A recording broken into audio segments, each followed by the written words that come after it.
আসসালামু আলাইকুম ৰহমতুল্লাহি ওবাৰকাতুহু। বিটি নামাজৰ পিছত কৰিবলগীয়া এটা সুন্নত আমল সম্পৰ্কে হয়তো আমি বহুতে নাজানো বা যিসকলে জানে তেওঁলোকে হয়তো আমল কৰিবৰ কাৰণে এলাহ কৰে। মই ক'বলৈ গৈ আছোঁ বিটি নামাজৰ পিছত পঢ়া এটা দোৱাৰ কথা, যি দোৱা নবী সাল্লাল্লাহু আলাইহি ওয়াসাল্লামে নিজে বিটি নামাজৰ পিছত পঢ়িছিল, যিটো সহি হাদিছৰ দ্বাৰা চাবিত আছে।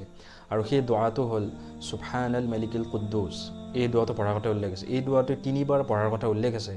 লগতে শেষৰ বাৰত 3 নম্বৰ বাৰত এই দোৱাটো অকণমান উচ্চস্বৰে আৰু অকণমান টানি পঢ়াৰ কথা উল্লেখ আছে, যেনেদৰে সুবহানাল মালিকিল কুদ্দুছ, সুবহানাল মালিকিল কুদ্দুছ, সুবহানাল মালিকিল কুদ্দুছ এনেকৈ পঢ়াৰ কথা উল্লেখ আছে। আৰু কিছুমান ৰিৱায়াতত ৰব্বুল মালাইকাতি ৱাৰ ৰুহ শেষত এইটো পঢ়াৰ কথা উল্লেখ আছে।